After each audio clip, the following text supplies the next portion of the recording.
അസ്സലാമു അലൈക്കും. റംസാനിലൂടെ എന്ന പരിപാടിയിലേക്ക് എല്ലാ പ്രിയപ്പെട്ട പ്രേക്ഷകർക്കും സ്വാഗതം.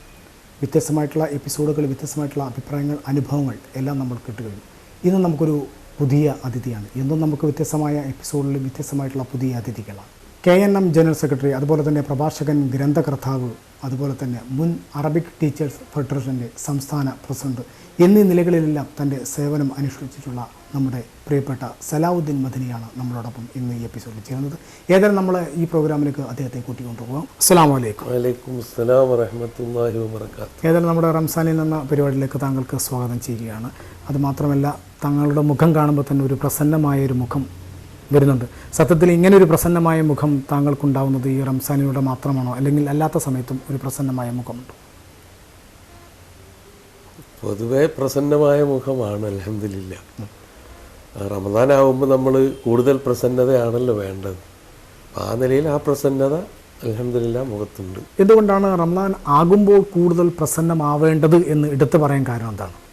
ഒരു വിശ്വാസിയെ സംബന്ധിച്ചിടത്തോളം റമദാൻ സന്തോഷത്തിൻ്റെ സന്ദർഭമാണ്. കാരണം മനുഷ്യവിമോചന ഗ്രന്ഥമായ പരിശുദ്ധ ഖുർആൻ അവതരിച്ച മാസം എന്ന നിലയിൽ അതിൻ്റെ ആഘോഷമാണ് ശരിക്കും റമദാൻ. ആ നിലയിലൊരു വിശ്വാസിയുടെ അകവും പുറവും ഒരുപോലെ സന്തോഷം കൊണ്ട് നിറയേണ്ടതാണ്. അതൊരു വിശ്വാസിയുടെ മുഖത്ത് അതിൻ്റെ പ്രകടനം ഉണ്ടാവുകയും ചെയ്യും. ഉള്ളം എങ്ങനെയാണെന്ന് കണ്ടാൽ ഉള്ളം എങ്ങനെയാണെന്ന് പുറത്ത് അറിയാൻ കഴിയും അല്ലേ? മുഖം മനസ്സിൻ്റെ കണ്ണാടി എന്നൊക്കെ പറയുന്നത്. തീർച്ചയായും ഖുർആൻ അവതരിപ്പിച്ചത് ഈ റമദാൻ മാസത്തിലാണല്ലോ. ഖുർആൻ്റെ ആഹ്വാനം നമുക്ക് എല്ലാവർക്കും അറിയുന്നതാണ്. ഈ മുസ്ലിം ജനതയ്ക്ക് മാത്രമല്ല, ലോക ജനതയ്ക്ക് തന്നെയാണ്. എന്താണ് ഖുർആൻ്റെ ആഹ്വാനമായിരുന്നത്? ഖുർആൻ ഒരിക്കലും ഒരു പ്രത്യേക ജനവിഭാഗത്തിനുള്ള സന്ദേശമല്ല. ഇപ്പം നമ്മൾ സാധാരണ റമദാനാവുമ്പോൾ കേൾക്കുന്ന ഒരു വചനമുണ്ട് ഖുർആനിലെ, ഷഹ്റു റമദാനല്ലദീ ഉൻസില ഫീഹിൽ ഖുർആനു ഹുദൽ ലിന്നാസി വബയ്യിനാത്തിൻ മിനൽ ഹുദാ വൽ ഫുർഖാൻ.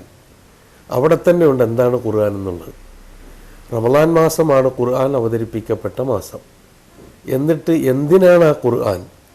അതാണ് ബയാനുൽ ലിന്നാസ്, മുഴുവൻ ജനങ്ങൾക്കുമുള്ള, ഹുദൽ ലിന്നാസ്, മുഴുവൻ ജനങ്ങൾക്കുമുള്ള മാർഗദർശനം. അത് ഇന്ന ഒരു വിഭാഗത്തിൻ്റെ എന്ന് പറഞ്ഞ് നമുക്കൊരു വേലിക്കെട്ട് നടത്താൻ പറ്റുന്നതല്ല. അതുകൊണ്ടാണ് ഖുർആൻ വിശ്വവിമോചന ഗ്രന്ഥമാണ് എന്ന് നമ്മളൊക്കെ സാധാരണ പറയുന്നതും ഖുർആൻ പ്രഖ്യാപിച്ചിട്ടുള്ളതും. അതിൻ്റെ മെസ്സേജ് മുഴുവൻ ജനങ്ങളോടുമാണ്. എത്രയോ സ്ഥലങ്ങളിൽ വിശുദ്ധ ഖുർആനിൽ യാ അയ്യുഹന്നാസ്, മനുഷ്യരെ എന്ന് വിളിച്ചുകൊണ്ട് ഓരോ കാര്യം പറയുന്നുണ്ട്. അപ്പം ആ ഒരു രൂപത്തിൽ ഖുർആനെ നമ്മൾ കാണേണ്ടതുണ്ട്. ആ ഖുർആൻ, അതായത് മനുഷ്യർക്കാകമാനം മാർഗദർശനവും പിന്നെ സത്യാസത്യ വിവേചന ഗ്രന്ഥവുമായി പരിശുദ്ധ ഖുർആൻ അവതരണീയമായ മാസം എന്ന നിലയിൽ ആണ് ലോകമെമ്പാടുമുള്ള മുസ്ലിമീങ്ങൾ ഈ ഒരു മാസക്കാലം അതിന് നന്ദി സൂചകമായി നോമ്പ് അനുഷ്ഠിച്ചുകൊണ്ട് പോകുന്നത്. ആ അനുഷ്ഠാനം ഒരിക്കലും പിന്നെ ഒരു മുസ്ലിമിനെ ചടഞ്ഞുകൂടിയിരിക്കാനുള്ള ഒരവസ്ഥയിലേക്ക് കൊണ്ടുപോകാനുള്ളതല്ല. അവനെ കർമ്മനിരതനും അതുപോലെ തന്നെ സജീവമായി രംഗത്ത് വരേണ്ടവനുമാക്കാനുള്ള ഒരു പരിശീലനമാണ് നോമ്പ് നൽകുന്നത്. ഇപ്പോൾ താങ്കളുടെ ഏറ്റവും ചർച്ച ചെയ്യപ്പെട്ട ഒരു ഗ്രന്ഥമാണ് ഖുർആൻ തിരുത്തണമോ എന്നൊരു ഗ്രന്ഥം. സത്യത്തിൽ അതിൽ പ്രതിപാദിക്കുന്ന ഒരുപാട് വിഷയങ്ങൾ, എന്നാൽ അത് വായിച്ച ആളുകൾക്കൊക്കെ കുറേ കാര്യങ്ങളൊക്കെ മനസ്സിലായി കഴിഞ്ഞിരിക്കും. എന്നാൽ താങ്കൾക്ക് അത്തരത്തിലൊരു ഗ്രന്ഥം എഴുതാനുള്ള ഒരു പ്രേരണ എങ്ങനെയാണ് ഉണ്ടായത്? ഖുർആൻ തിരുത്തണമെന്നോ എന്ന ഗ്രന്ഥത്തിലേക്ക് എന്നെ കൊണ്ടുപോയി കൂട്ടിയത് വർഷങ്ങൾക്ക് മുമ്പ് ഈ ഞാൻ പ്രതിനിധാനം ചെയ്യുന്ന സംഘടനയുടെ യുവജന വിഭാഗം, ഞാനന്ന് അതിൻ്റെ സംസ്ഥാന ജനറൽ സെക്രട്ടറി ആയിരുന്നു 9 കൊല്ലക്കാലം. അന്ന് പരിശുദ്ധ ഖുർആനെതിരെ രൂക്ഷമായ വിമർശനം ഇന്ത്യയിലുടനീളം, പ്രത്യേകിച്ച് കാഫിർ എന്ന പദം, ജിഹാദ് എന്ന പദം, നമ്മൾ ചർച്ച ചെയ്യേണ്ട രണ്ട് വിഷയങ്ങളാണ് ഇവിടെ നമ്മൾക്ക് ചർച്ചയിൽ കൊണ്ടുവരേണ്ട വിഷയം. അത് തന്നെ പലപ്പോഴും നമുക്ക് തെറ്റിദ്ധായ, ഇപ്പോൾ ഇസ്ലാം മതത്തിൽ തന്നെ കാഫിർ എന്ന പദ പ്രയോഗത്തിന് ഇപ്പോഴും ശരിയായ അർത്ഥങ്ങൾ ആർക്കും മനസ്സിലാവാത്തൊരു വിധം നമുക്കത് എന്തായാലും വിശദീകരണം ആവശ്യമാണ്. തീർച്ചയായും. അപ്പോൾ ഈ ഇങ്ങനെയുള്ള പദങ്ങൾ ഉപയോഗപ്പെടുത്തിക്കൊണ്ട്, അതുപോലെ തന്നെ വിശ്വസിക്കാത്ത ആളുകളെ മുഴുവനും കൊന്നെടുക്കണമെന്ന് ആഹ്വാനം ചെയ്യുന്ന ഗ്രന്ഥമാണ് എന്നുള്ള നിലയിൽ ചില പരാമർശങ്ങളും സമീപനങ്ങളും ഖുർആനുമായി ബന്ധപ്പെട്ടുണ്ടായി. ഇന്നും അത് പൂർണ്ണമായി നിലച്ചിട്ടില്ല. അത് പിന്നെ അടിവര ഇട്ടുകൊണ്ട് തന്നെയാണ് ഞാൻ പറയുന്നത്. അന്ന് കുറച്ച് ശക്തമായി വരികയും എന്ന് മാത്രമല്ല, കൊൽക്കത്ത ഹൈക്കോടതിയിൽ ഒരു കേസ് അതുമായി ബന്ധപ്പെട്ട് പിന്നെ അപ്പീൽ ഫയൽ ചെയ്യുകയുണ്ടായി.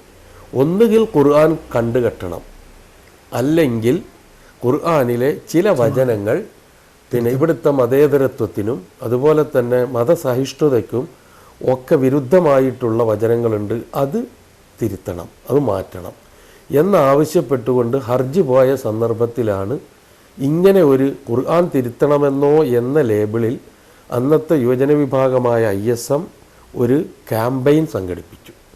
ആ ക്യാമ്പയിനുമായി ബന്ധപ്പെട്ട് പ്രധാനമായും മിക്ക സ്ഥലങ്ങളിലും ഈ ഖുർആൻ തിരുത്തണമെന്നുള്ള വിഷയം അവതരിപ്പിക്കാൻ പോകാൻ എനിക്ക് ഭാഗ്യം കിട്ടുകയുണ്ടായി. അതിൽ എൻ്റെ സ്മരണയിൽ തെളിഞ്ഞു വരുന്ന 2 അവസരങ്ങളാണ് ഞാൻ എടുത്തു പറയുന്നത്.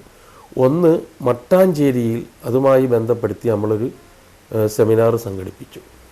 കോട്ടയം തിരുനക്കര മൈതാനത്ത് അതുമായി ബന്ധപ്പെട്ട് ഒരു സെമിനാർ സംഘടിപ്പിച്ചു.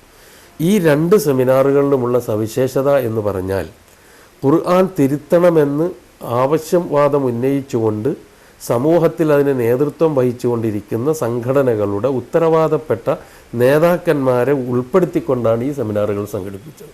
കാരണം മനുഷ്യൻ, അറബിയിലൊരു ചൊല്ലുണ്ട്, അന്നാസു അഴുതാഉ മാ ജഹിലു എന്നാണ്. മനുഷ്യൻ അവൻ അറിയാത്തതിൻ്റെ ശത്രുവാണ്. ആ ശത്രു അവന് മാറുന്നത് അറിവുണ്ടാകുമ്പോഴാണ്. പുറമേ നിന്ന് നിഴലിനോട് യുദ്ധം പ്രഖ്യാപിക്കുന്ന ഒരുപാട് ആളുകളുണ്ട്. എന്നാൽ യാഥാർത്ഥ്യം എന്താണെന്ന് മനസ്സിലാക്കുന്നതോടുകൂടി അവരതിൽ നിന്ന് പിന്തിരിയും. അത് മനുഷ്യൻ്റെ പൊതുവേ ഉള്ള ഒരു സ്വഭാവമാണ്. ഈ സ്വഭാവം തന്നെയാണ് ഇതിലുള്ളതെന്ന് തിരിച്ചറിവ് നമുക്കുണ്ടായി. നമ്മളതിൻ്റെ പേരിലൊരു സംഘർഷത്തിനോ സംഘട്ടനത്തിനോ അതുപോലെയുള്ള ആഹ്വാനങ്ങൾക്കോ കൊലവിളികൾക്കോ ഒന്നുമല്ല നമ്മൾ പോയത്. മറിച്ച് ബുദ്ധിപരമായി ഇതിനെ നേരിടുക.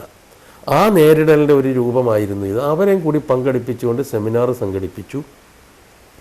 ആ സെമിനാറിൽ ഈ പറഞ്ഞ കാഫിർ എന്നുള്ള പദം എന്താണ് വിവക്ഷിക്കുന്നത്, ജിഹാദ് കൊണ്ടുള്ള ഉദ്ദേശം എന്താണ്, ഇസ്ലാമിൽ ഒരാളെ വധിക്കാൻ പറയുന്നത് എപ്പോഴാണ്, ഇങ്ങനെയുള്ള രൂപത്തിലുള്ള കാര്യങ്ങൾ വിശകലനം ചെയ്തുകൊണ്ട് എനിക്ക് തോന്നുന്നു 20-24 പേജ് വരുന്ന ഒരു പ്രബന്ധമാണ് എഴുതി അവതരിപ്പിച്ചത്. ഏതായാലും നമുക്ക് ആ പ്രബന്ധത്തിൻ്റെ ഉള്ളടക്കങ്ങളിലേക്ക് നമുക്ക് തിരിച്ചു പോകാം. എന്താണ് കാഫിർ എന്നും ജിഹാദ് എന്നുള്ള പദത്തിൻ്റെ പ്രയോഗങ്ങൾ നമുക്ക് കേൾക്കാം. ചെറിയൊരു ബ്രേക്ക്.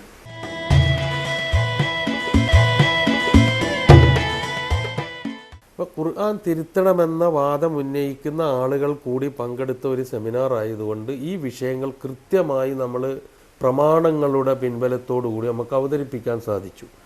ആ അവതരണം കേട്ട് കഴിഞ്ഞപ്പോൾ ഈ 2 സദസ്സിലും പങ്കെടുത്തിരുന്ന അത് വിമർശകരായി വന്ന ആളുകൾ, ഇവിടെ അവതരിപ്പിക്കപ്പെട്ടത് പോലെയാണ് വിശുദ്ധ ഖുർആൻ എങ്കിൽ ആ ഖുർആൻ തിരുത്തണമെന്ന് പറയുന്നവരെ തിരുത്താൻ നിങ്ങളോടൊപ്പം ഞങ്ങൾ ഉണ്ടാകും എന്ന് പ്രസംഗിച്ചത് ഇപ്പോഴും എൻ്റെ മനസ്സിൽ. അങ്ങനെയാണെങ്കിൽ നമ്മുടെ ആ സെമിനാറിൽ പങ്കെടുത്ത ആളുകളൊക്കെ ഒന്ന് ഓർക്കുന്നു. പൂർണ്ണമായും പേരുകൾ എനിക്ക് ഓർമ്മയില്ല. എന്നാലും പിന്നെ RSSൻ്റെയൊക്കെ സജീവമായി ജില്ലാ തലത്തിലൊക്കെ പ്രവർത്തിക്കുന്ന ആളുകളും അന്ന് അതിനെ മട്ടാഞ്ചേരിയിൽ നിന്ന് കൊച്ചിൻ കോർപ്പറേഷനിലേക്ക് ഒരു സ്ഥിരം ഒരു കൗൺസിലർ വരാറുണ്ടായിരുന്നു. ആ കൗൺസിലർ ശ്യാമള പ്രഭു എന്നാണ് അവരുടെ പേര്. അവരുടെ പേര് ഞാൻ മറക്കൂല. അപ്പോൾ ആ ശ്യാമള പ്രഭു എന്ന് പറയുന്ന സഹോദരി ഉൾപ്പെടെയുള്ള ആളുകളുടെ സദസ്സാണത്. അപ്പോൾ അവരാണിത് ഈ രൂപത്തിൽ അതെൻ്റെ പുസ്തകത്തിൻ്റെ ആമുഖത്തിൽ ഞാൻ എഴുതി ചേർത്തിട്ടുണ്ട്. അപ്പം ആ ഒരു പ്രചോദനമാണ് അതൊരു ഗ്രന്ഥമാക്കി മാറ്റാൻ എന്നെ പ്രേരിപ്പിച്ചത്. അപ്പോൾ ആ ഗ്രന്ഥത്തിലൂടെ ഏറ്റവും പ്രധാനമായി ഊന്നൽ കൊടുക്കുന്നത് ഈ കാര്യങ്ങൾക്ക് തന്നെയാണ്. നമ്മുടെ നേരത്തെ പറഞ്ഞ ജിഹാദ്, കാഫിർ, ഈ പദങ്ങളുടെ ശരിയായ കാഴ്ചപ്പാട് എന്താണ്, ഖുർആൻ എന്താണ് പറയുന്നത്. നമ്മളിപ്പം കാഫിർ എന്നുള്ള പദം ഉദാഹരണത്തിന് ഞാൻ എടുക്കാം.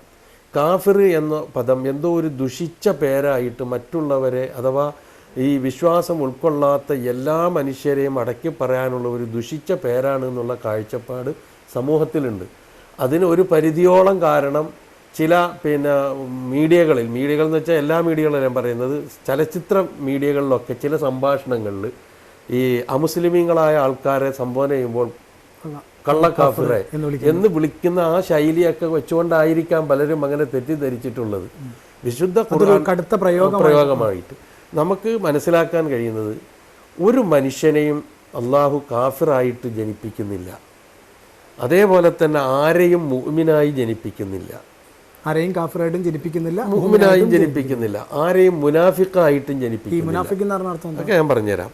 കാഫിർ എന്ന് പറഞ്ഞാൽ സത്യനിഷേധി എന്നർത്ഥം. നമ്മൾ സാധാരണ പ്രയോഗിക്കുന്നത് സത്യത്തെ മനഃപൂർവ്വം നിഷേധിക്കുന്നവൻ. മുഅ്മിൻ എന്ന് പറഞ്ഞാൽ സത്യവിശ്വാസി. മുനാഫിഖ് എന്ന് പറഞ്ഞാൽ കപടവിശ്വാസി. ഇതൊന്നും ജന്മനാ ഉണ്ടാകുന്നതല്ല, മറിച്ച് കർമ്മങ്ങൾ മുഖാന്തരമാണ് ഓരോരുത്തരായി മാറുക. ഇപ്പം ഞാനെന്ന വ്യക്തി, മുസ്ലിം പേരിട്ട് ജീവിക്കുന്ന ഞാൻ, പരിശുദ്ധ ഖുർആന് വിരുദ്ധമായ, അള്ളാഹുവിൻ്റെ കൽപ്പനയ്ക്ക് വിരുദ്ധമായ ഒരു കാര്യത്തെ ഉൾക്കൊള്ളുകയോ അല്ലെങ്കിൽ അവൻ്റെ കൽപ്പനയെ നിഷേധിക്കുകയോ ചെയ്താൽ അറബി ഭാഷയിൽ ഞാൻ കാഫിറാണ്. അപ്പോൾ ഒരു ചീത്ത പേരല്ലല്ലോ.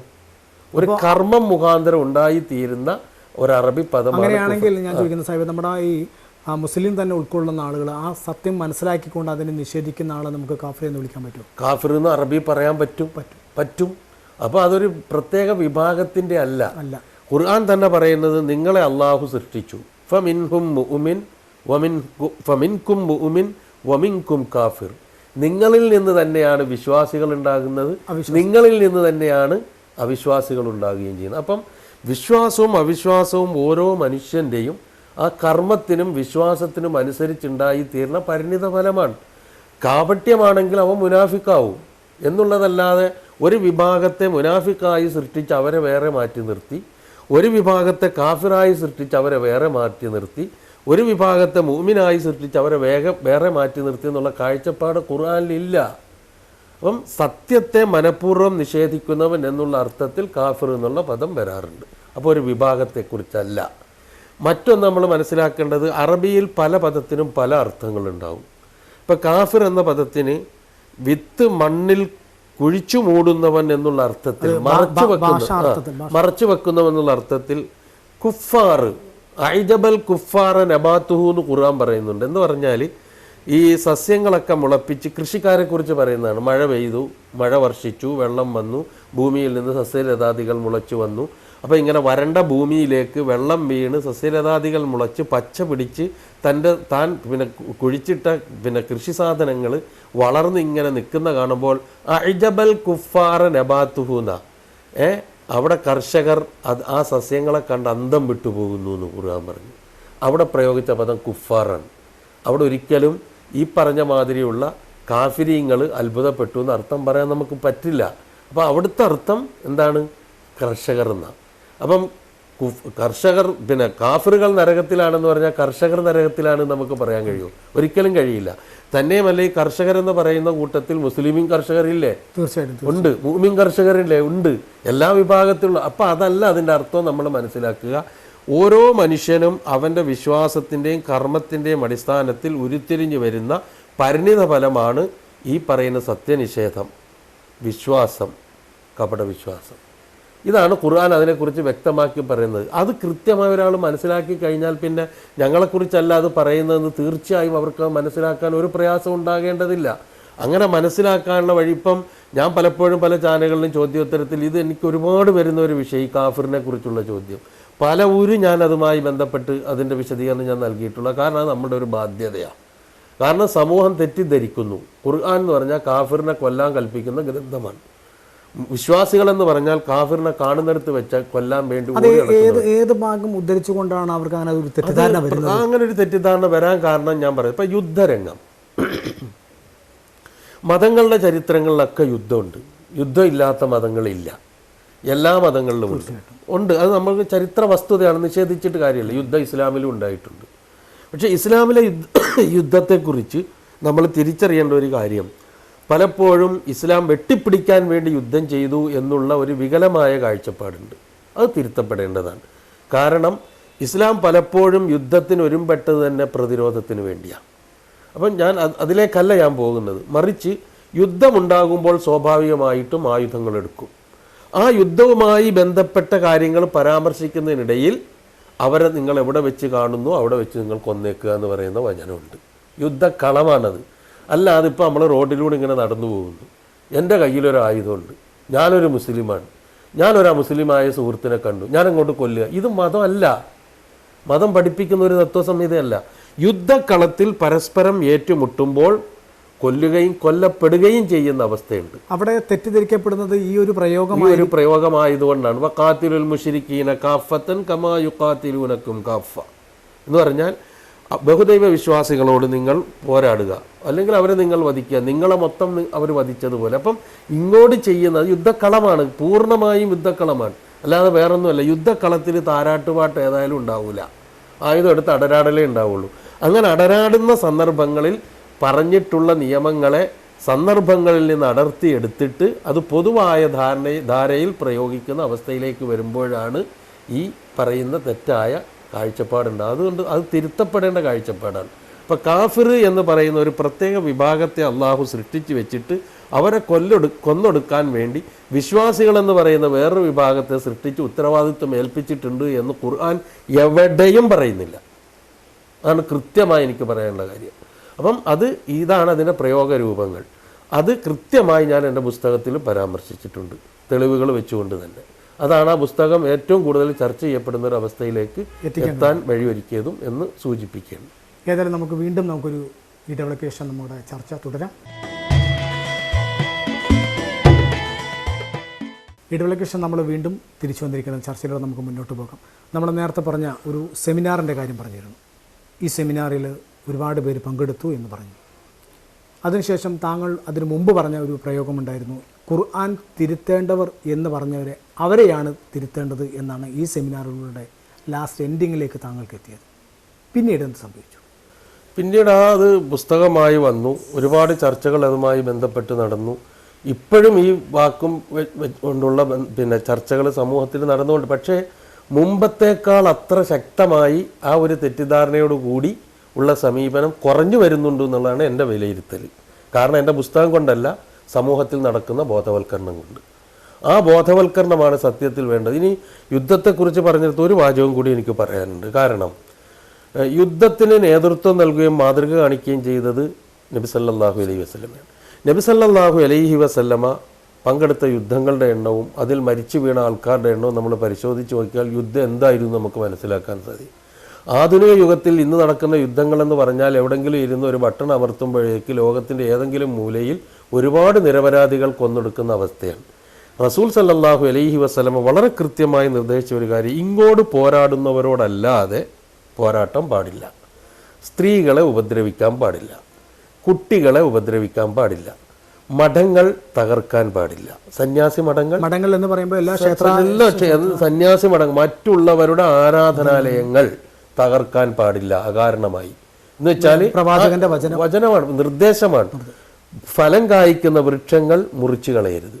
യുദ്ധക്കളത്തിൽ മുറിവേറ്റ് കിടക്കുന്നവരെ വെട്ടിക്കൊല്ലരുത്, അംഗഭംഗം വരുത്തരുത്. ഇതൊക്കെ പ്രവാചകന്റെ നിർദ്ദേശമാണ് യുദ്ധത്തിൽ പോലും. അപ്പം ഞാൻ പറയുന്നത് യുദ്ധത്തിൽ പോലും ഒരു സമാധാനത്തിന്റെ സന്ദേശമാണ് സത്യത്തിൽ പ്രവാചകൻ നൽകിയിട്ടുള്ളത്. ഈ പ്രവാചകന്റെ അനുയായികൾ എന്ന് പറയുന്നവരാണ് മനുഷ്യന്റെ തൊലി ഉരിക്കുന്നത്. ഈ അടുത്ത ദിവസം പത്രത്തിലൊരു വാർത്ത ഞാൻ വായിച്ചു. IS എന്ന് പറയുന്ന ഒരു ഭീകര സംഘടന ഒരു മനുഷ്യനെ തൊലി ഉരിച്ചു എന്ന്, അയാളുടെ നെഞ്ചിന്റെ തൊലി ഉരിച്ച് അയാളെ ബുദ്ധിമുട്ടിച്ചു എന്ന് പറഞ്ഞിട്ട് പത്രത്തിൽ വായിക്കും. വളരെ അത്ഭുതം തോന്നുകയാണ്. ഇത് ദീനിന്റെ പേരിലെന്ന് പറയുമ്പോൾ, അത് ഇസ്ലാമിന്റെ പേരിലെന്ന് പറയുമ്പോൾ സത്യത്തിൽ അതും ഇതുമായിട്ട് യാതൊരു ബന്ധമില്ല. ഒരു കൃത്യമായി നമുക്ക് പറയാം, ഇന്ന് ലോകത്തിന്റെ വിവിധ ഭാഗങ്ങളിൽ ഇസ്ലാമിന്റെ പേരിൽ നടന്നുകൊണ്ടിരിക്കുന്ന തീവ്രവാദ പ്രവർത്തനങ്ങൾക്ക് ഇസ്ലാമുമായി യാതൊരു ബന്ധവുമില്ല. എവിടെയും പറയാൻ തയ്യാറാണ് നമ്മളിത്. കാരണം ഇസ്ലാം അതാണ്. ഇസ്ലാം എന്ന പദത്തിന്റെ അർത്ഥം എന്താണ്? സമാധാനം, ശാന്തി എന്നാണ്. ഒരാളൊരാളുടെ കണ്ടുമുട്ടുമ്പോൾ അസ്സലാമു അലൈക്കും, നിങ്ങൾക്ക് ദൈവത്തിന്റെ സമാധാനം ഉണ്ടാകട്ടെ. അതുപോലെ തന്നെ എല്ലാ രംഗങ്ങളിലും ശാന്തിയും സമാധാനവും നിർദ്ദേശിക്കുന്ന ഒരു തത്വസംഹിത. പ്രതിയോഗികൾ സ്വാഭാവികമാണ്.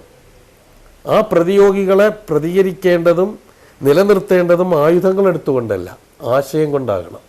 ആശയം കൊണ്ട് ആശയത്തെ നേരിടാൻ കഴിയുന്ന ഒരു തത്വസംഹിതയാണ് ഇസ്ലാം. പിന്നെ നമ്മൾ വിഷമിക്കേണ്ട ആവശ്യമൊന്നുമില്ല. പക്ഷേ ഈ പറയുന്ന രൂപത്തിലുള്ള അവസ്ഥയിലേക്ക് മറ്റുള്ളവർ എത്തിപ്പെടുന്നത് എന്താണ് എന്നുള്ളത് അത് ലോകം മൊത്തത്തിൽ പഠനത്തിന് വിഷയമാക്കേണ്ട ഒരു കാര്യമാണ്. അത് നമ്മുടെ ചർച്ചയിലേക്ക് ഞാൻ ഇപ്പോൾ കൊണ്ടുവരുന്നില്ല. എന്നാലും നമുക്കെവിടെയും പറയാം, ഇസ്ലാം ശാന്തിയുടെ മതമാണ്, സമാധാനത്തിൻ്റെ മതമാണ്, തീവ്രവാദത്തിൻ്റെ മതമല്ല. തീവ്രവാദിക്കും മതമില്ല, ഒരു മതത്തിലും തീവ്രവാദവും ഇല്ല.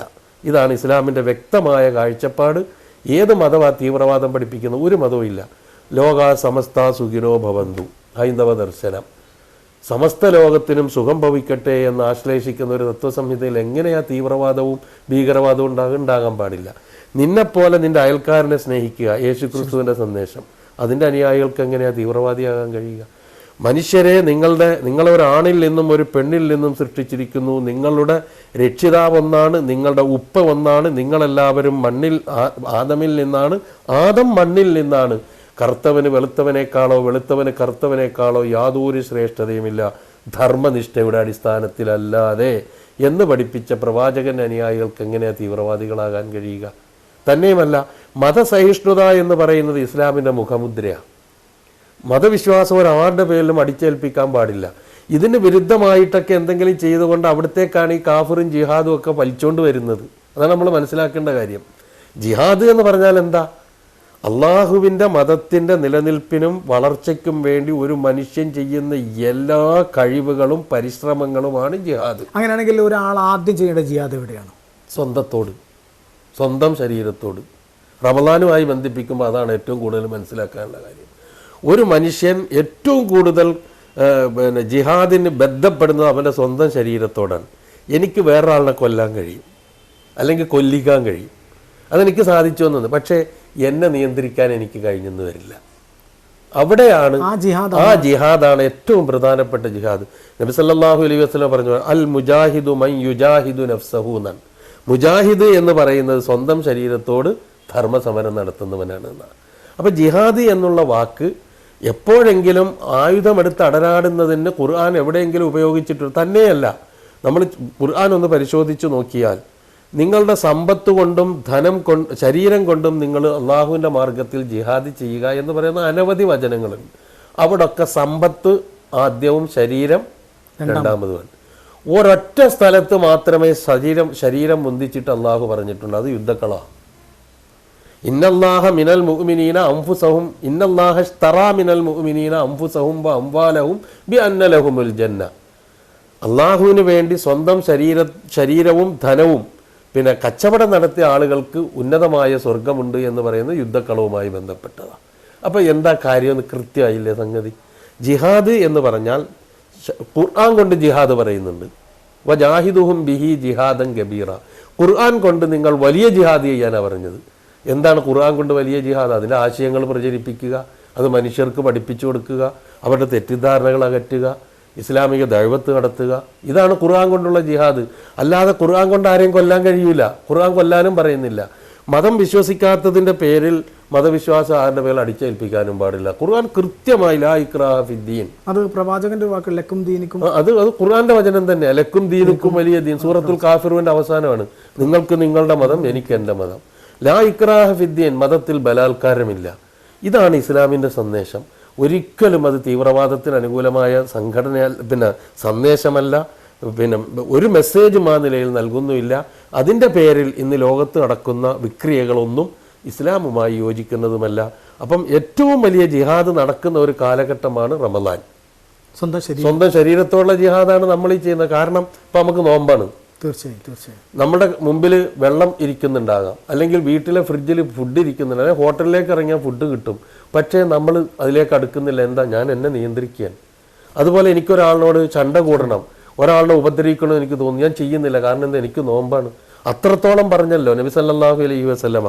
നിന്നെ ആരെങ്കിലും ചീത്ത പറയുകയോ നിന്നോട് ചണ്ട കൂടുവാൻ വരികയോ ചെയ്യുകയാണെങ്കിൽ നീ അവനോട് പറയണം, ഇന്നീ സായിമി, ഞാൻ നോമ്പുകാരനാണ് എന്ന് പറഞ്ഞാൽ അവിടെ ഒരു കാര്യം മനസ്സിലായി. ഇപ്പം എനിക്ക് നോമ്പാണ്, പിന്നെ ഞാൻ നോക്കിക്കോളാം എന്നുള്ള അർത്ഥമല്ല. ആ അർത്ഥമല്ല.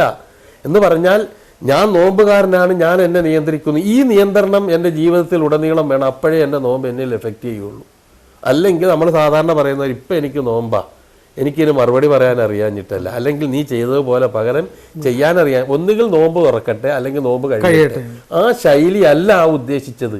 മറിച്ച് കൃത്യമായും ഒരു നോമ്പ് ഒരു മനുഷ്യനെ എത്ര കണ്ട് സംയമനവും ശാന്തിയും സമാധാനവും കോപമടക്കുന്നവനുമാക്കി തീർക്കുന്നുവോ അത്ര കണ്ട് അവൻ്റെ ജീവിതത്തിൽ അതിലേക്ക് അവനെ കൊണ്ടുപോകാനും അതിൻ്റെ ചൈതന്യത്തോടു കൂടി ജീവിക്കാനുമാണ് നോമ്പ്. ആ നോമ്പ് കാലം എന്നുള്ള നിലയിൽ ജിഹാദിന് അതിൻ്റേതായ ഒരു വിവക്ഷയുണ്ട്. അതുപോലെ തന്നെ കാഫിർ എന്ന പദത്തിനൊരു വിവക്ഷയുണ്ട്. ഇസ്ലാമിൻ്റെ മെസ്സേജിന് വ്യക്തമായ ധാരണയുണ്ട്. അതിന് വിരുദ്ധമായ നിലയിലുള്ള കാര്യങ്ങൾ ഇസ്ലാമിൻ്റെ പേരിൽ വെച്ച് കെട്ടിക്കൊണ്ട് ആരെങ്കിലും പറഞ്ഞു നടക്കുന്ന മുസ്ലിം നാമധാരികളാണെങ്കിൽ പോലും അതിനോട് നമുക്ക് ഇസ്ലാമിൻ്റെ കാഴ്ചപ്പാടിൻ്റെ അടിസ്ഥാനത്തിൽ നമുക്ക് യോജിക്കാൻ കഴിയില്ല. കാരണം നമ്മൾ മനസ്സിലാക്കേണ്ടത് അള്ളാഹു കാരുണ്യവാനാണ്, പ്രവാചകൻ ലോകത്തിന് കാരുണ്യമാണ്. വിശുദ്ധ ഖുർആൻ മനുഷ്യന് കാരുണ്യമാണ്. ഈ കാരുണ്യം മുഴുവനും ഇങ്ങനെ ഒഴുകുന്ന ഒരു സന്ദേശവുമായി ആ സന്ദേശം നമ്മളോട് പറയുമ്പോൾ പിന്നെ അതിന് വിരുദ്ധമായി നമ്മൾ ശത്രുതയുടെയും പകയുടെയും വിദ്വേഷത്തിൻ്റെയും മാർഗം സ്വീകരിച്ചുകൊണ്ട് മതം വിശ്വസിച്ചില്ലെങ്കിൽ കൊന്നൊടുക്കാനോ സ്ത്രീകളെ ഉപദ്രവിക്കാനോ ഏറ്റവും സങ്കടകരമായ കാര്യം അതാണ്. സ്ത്രീകളെയൊക്കെ കൊണ്ടുപോയി പിന്നെ അടിമകളാക്കി വെച്ചിട്ട് ആ അടിമത്വത്തിൽ ഇവർ പറയുന്ന കാര്യം ചെയ്യാത്തതിൻ്റെ പേരിൽ ആ സ്ത്രീകളെ കൊന്നൊടുക്കുന്ന കഥ പോലും ഇന്ന് പുറത്തു വന്നുകൊണ്ടിരിക്കുന്നുണ്ട് ഇസ്ലാമിക തീവ്രവാദ സംഘടനകളുടെ പേരിൽ. ഇതിനെങ്ങനെ നമുക്ക് കൂട്ടുനിൽക്കാൻ കഴിയും? ഒരിക്കലും നമുക്ക് കൂട്ടുനിൽക്കാൻ കഴിയില്ല. അവർ ചെയ്യുന്നത് അവർക്ക് മാത്രം ബാധകം, ഇസ്ലാമിന് ബാധകമല്ല. അതുകൊണ്ടാണ് കൃത്യമായി നമ്മൾ ഈ മെസ്സേജ് ഇക്കാര്യത്തിൽ ഞാനൊരു സംഘടനയുടെ ഉത്തരവാദപ്പെട്ട ഭാരവാഹിയായതുകൊണ്ട് ഞാൻ പറയുകയാണ്, ഈ കാര്യത്തിൽ ഒരു വിട്ടുവീഴ്ചയ്ക്ക് നമ്മൾ തയ്യാറില്ല. നമ്മൾ അത് ഏതറ്റം വരെ കേരളീയ സമൂഹത്തിൽ മലയാള നാട്ടിൽ തീവ്രവാദത്തിൻ്റെ വിത്ത് ആദ്യമായി പിന്നെ ഇത്ത സന്ദർഭത്തിൽ അതിനെതിരെ ശക്തമായി പോരാടിയ പ്രസ്ഥാനമാണിത്. അതുകൊണ്ട് എനിക്ക് ആവേശപൂർവ്വം പറയാതെ വേറെ ആരും ആ രംഗത്തേക്ക് അന്ന് വന്നിരുന്നില്ല. അതും പറയാം എനിക്ക്. ഇപ്പോൾ അടുത്ത കാലത്ത് നമ്മൾ കോഴിക്കോട് മസ്ജിദുൽ ഹറാമിൽ ഇമാമിനെ പങ്കെടുപ്പിച്ചുകൊണ്ട് നമ്മളൊരു അന്താരാഷ്ട്ര സമാധാന സമ്മേളനം നടത്തി. ആ സമാധാന സമ്മേളനത്തിൻ്റെ ഫീഡ്ബാക്ക് വളരെ വലുതാണ്. ഇന്ത്യ രാജ്യത്ത് തന്നെ ഒരു പുതിയ ഉണർവിന് വഴിയൊരുക്കിയ നിലയിലായിട്ടാണ് ഉദ്യോഗസ്ഥന്മാർക്ക് നമുക്ക് നൽകുന്ന റിപ്പോർട്ട്. എന്ന് പറഞ്ഞാൽ സമാധാനത്തിന് വേണ്ടി, എന്നാൽ ഇസ്ലാമിൻ്റെ തത്വസംഹിതകൾ ആരുടെ മുമ്പിലും അടിയറ വെക്കാതെ, അത് നമുക്ക് നൽകുന്ന ചില മെസ്സേജുകളുണ്ട്. ആ മെസ്സേജ് ആരുടെ മുമ്പിലും അടിയറ വെക്കാതെ, എന്നാൽ ബഹുസ്വര സമൂഹത്തിൽ, ഇന്ത്യ പോലെ ബഹുസ്വര സമൂഹത്തിൽ അതിന് വ്യക്തമായ കാഴ്ചപ്പാടുണ്ട്. ആ ശാന്തിയും സമാധാനവും നിലനിർത്തിക്കൊണ്ട് തന്നെ മനുഷ്യരെ ഏകോദര സഹോദരന്മാരെ പോലെ കണ്ടുകൊണ്ട് പ്രബോധന പ്രവർത്തനങ്ങൾ ശക്തമാക്കി മുമ്പോട്ട് കൊണ്ടുപോകലാണ് സത്യത്തിൽ ഖുർആൻ കൊണ്ടുള്ള ജിഹാദ്. ആ ജിഹാദാണ് ഇനി വരുന്ന ഏത് കോട്ടവും അപകടമുണ്ടാക്കും. അത് വെറുതെ വല്ല പേരിലും പിടിച്ചുകൊണ്ട് ആയുധമേന്തലാണ്, അത് സ്ഫോടനം ഉണ്ടാക്കലാണ്, നിരപരാധികളെ കൊന്നെടുക്കാൻ പാടില്ല എന്ന് ഖുർആൻ പറയുന്ന ഒരു ശൈലി നമ്മൾ ഗൗരവപൂർവ്വം കാണേണ്ടതാണ്. ഒരു മനുഷ്യൻ രണ്ട് കാരണം കൊണ്ടാണ് വേറൊരാളിനെ കൊല്ലാനുള്ള അനുവാദം ഖുർആൻ നൽകുന്നത്. രണ്ട് കാരണം. ഒന്നുകിൽ ഒരാളിനെ കൊന്നതിന് പകരമായി, അതല്ലെങ്കിൽ നാട്ടിൽ കലാപം സൃഷ്ടിച്ചതിൻ്റെ പേരിൽ. ഈ രണ്ട് കാര്യങ്ങളുടെ പേരിലല്ലാതെ ഒരാളെ വധശിക്ഷ നടപ്പിൽ വരുത്താൻ പാടില്ല എന്നാണ് ഖുർആൻ്റെ കാഴ്ചപ്പാട്. ഖുർആൻ കൃത്യമായി പറയുന്ന കാര്യമാണ്. നമുക്കൊരു അത്ഭുതം അക്കാര്യത്തിൽ വേണ്ട. അതേസമയം നമ്മൾ മനസ്സിലാക്കേണ്ട ഒരു കാര്യം, അതും വ്യക്തിക്ക് കയ്യിലെടുക്കാൻ അവകാശമില്ല. ഭരണകൂടത്തിൻ്റെ ചുമതലയാണ്. നിയമം കയ്യിലെടുക്കാൻ ഒരു വ്യക്തിക്കും ഒരവകാശവും ഇസ്ലാം നൽകുന്നില്ല. അപ്പം ആ നിലയിൽ അപ്പം ഇങ്ങനെ ആ രണ്ട് സന്ദർഭത്തിലല്ലാതെ വധിക്കാൻ പാടില്ല എന്ന് പറഞ്ഞിട്ട് അങ്ങനെ ആരെങ്കിലും ചെയ്യുകയാണ് എങ്കിൽ, ഈ കാര്യം ശ്രദ്ധിച്ചു പോവുകയാണ് എങ്കിൽ, അതേസമയം അവനായത് ലംഘിച്ചുകൊണ്ട് പോയി ഏതെങ്കിലും ഒരാളിനെ അകാരണമായി അന്യായമായി വധിച്ചാൽ മുഴുവൻ മനുഷ്യരെയും വധിച്ചതിന് തുല്യം. ഒരാളെ ജീവിക്കാൻ വിട്ടാലോ മുഴുവൻ മനുഷ്യരെയും ജീവിക്കാൻ വിട്ടതിന് തുല്യം. ഇത് പറഞ്ഞ ഗ്രന്ഥമാണ് ഖുർആൻ. വളരെ മനോഹരമായ വലിയൊരു തത്വമാണത്. ആ തത്വമാണ് ഖുർആൻ പഠിപ്പിക്കുന്നത്. പിന്നെ എങ്ങനെയാണ് ഖുർആൻ്റെ അനുയായികൾക്ക് അതിൻ്റെ പേരിൽ ആയുധമേന്തിക്കൊണ്ട് ജിഹാദിൻ്റെ പേര് പറഞ്ഞ് മതം ഉൾക്കൊള്ളാത്തതിൻ്റെ പേരിൽ കാഫിർ എന്ന് പറഞ്ഞ് മാറ്റി നിർത്തി ഉപദ്രവിക്കാൻ കഴിയും? ഒരിക്കലും കഴിയില്ല. അതാണ് ലക്കും ദീനക്കും വലിയ ദീൻ. മതസഹിഷ്ണുതയാണത്. നിങ്ങൾക്ക് നിങ്ങളുടെ മതം, എനിക്ക് എൻ്റെ മതം. ഏതായാലും നമുക്കിത് യോജിച്ച് പോകാൻ കഴിയില്ല. അപ്പം നിങ്ങൾ നിങ്ങളുടെ മാർഗം സ്വീകരിച്ച് നിങ്ങൾ ജീവിച്ചോ, ഞങ്ങൾ ഞങ്ങളുടെ മാർഗവും. ഈ തത്വമാണ് ഇസ്ലാമിന് മുമ്പോട്ട് വെക്കാനുള്ളത്. അവിടെ കൊണ്ടുവന്ന് കാഫിറിനെയും കുഫിറിനെയും ജിഹാദിനെയും മോശമായ നിലയിൽ വർണ്ണിച്ചതിൻ്റെ പരിണിത ഫലമാണ്, കുറച്ചൊക്കെ ചിലരൊക്കെ പ്രവർത്തനത്തിൽ കൊണ്ടുവരുന്നതിൻ്റെ പരിണിത ഫലമാണ് ഇസ്ലാമിനെയും മുസ്ലിങ്ങളെയും ഇത്രയേറെ തെറ്റിദ്ധരിക്കാൻ വഴിയൊരുക്കിയത്. മുസ്ലിങ്ങളെല്ലാം തീവ്രവാദികളാണെന്ന് പറയുന്നില്ല, പക്ഷേ എല്ലാ തീവ്രവാദികളും മുസ്ലിങ്ങളാണ് എന്നുള്ള ഒരു ഫ്രേസ് തന്നെ ഉണ്ടായി. അതെങ്ങനെ ഉണ്ടായി? അപ്പം അത് ഒന്നത്. അപ്പോൾ ആ ഇസ്ലാമിൻ്റെ കാഴ്ചപ്പാട് ഇതാണെന്ന് വ്യക്തമാക്കുന്നതോടൊപ്പം തന്നെ കൃത്യമായി അതുമായി ബന്ധപ്പെട്ട ഒരു കാര്യം കൂടി സൂചിപ്പിക്കാനുള്ളത്, ഈ തീവ്രവാദം മുളപൊട്ടി ഒഴുകാൻ, വളരാൻ ആഗോളാടിസ്ഥാനത്തിൽ എന്തെങ്കിലും കാരണങ്ങളുണ്ടോ? ഉണ്ടെങ്കിൽ ആ കാരണം കണ്ടെത്തി ചികിത്സിക്കലും കൂടി ആവശ്യമാണ്. നമ്മളല്ലാതെ കുറേ ആൾക്കാരെ തീവ്രവാദികളാക്കി മുദ്ര കുത്തിയിട്ട് അതിനെതിരെ പ്രഖ്യാപിച്ചിട്ട് കാര്യമില്ല.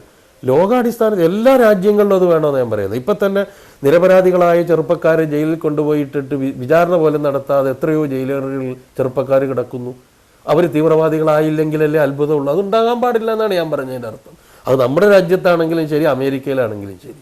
ഇംഗ്ലണ്ടിലാണെങ്കിലും ശരി, ഏത് സൗദി അറേബ്യയിലാണെങ്കിലും ശരി, എവിടെയാണെങ്കിലും ശരി, ചെറുപ്പക്കാർ തീവ്രവാദത്തിലേക്ക് റിക്രൂട്ട് ചെയ്യപ്പെടുന്നതിന് കാരണങ്ങളുണ്ടെങ്കിൽ അത് വിദഗ്ധമായി പരിശോധിച്ച് അതാത് രാജ്യങ്ങൾ അതിന് പരിഹാരം കണ്ടെത്തുക കൂടി തീവ്രവാദം ഇല്ലാതാക്കാനുള്ള ഒരു പ്രധാന കാര്യമാണ്. മതരംഗത്ത് നിന്നുകൊണ്ട് അതിനെതിരെ എന്തൊക്കെ ചെയ്യാമോ അതൊക്കെ ചെയ്യാൻ മതസംഘടനകൾ തയ്യാറുമാണ്. അതാണ് അതിനെക്കുറിച്ച് എനിക്ക് പറയാനുള്ളത്. ഇത് രണ്ടും വേണം. എന്തെങ്കിലും ഒരു ഇഷ്യൂ ഉണ്ടാകുമ്പോഴേക്കും എന്താണ് സാധാരണ ഒരു ചൊല്ലില്ലേ, ചത്തത് കീചകനാണെങ്കിൽ കൊന്നത് ഭീമനാണ്, അല്ല ഭീമനാണെങ്കിൽ അങ്ങനെ എന്തോ ഒരു ചൊല്ലില്ലേ, എനിക്ക് അങ്ങോട്ട് അത് തിരിഞ്ഞു വേണമെങ്കിൽ ക്ഷമിക്കുക. അപ്പോൾ എന്ന ഒരു ശൈലിയിലേക്ക് ഒരിക്കലും പോയിക്കൂടാ. നമ്മൾ കാര്യങ്ങൾ വസ്തുനിഷ്ഠമായി പഠിക്കണം, പഠനത്തിന് വിധേയമാക്കണം. ഇപ്പോൾ ഇന്ത്യ പോലെ ബഹുമത സമൂഹത്തിൽ എല്ലാ മതവിശ്വാസികളും പരസ്പരം ഐക്യത്തോടും സ്നേഹത്തോടും വാത്സല്യത്തോടും കൂടി ജീവിച്ചു പോകുന്ന ഒരു നല്ല അന്തരീക്ഷം നിലനിൽക്കണം. അതിനെല്ലാ മതവിഭാഗങ്ങളുടെയും സഹകരണം ആവശ്യമാണ്.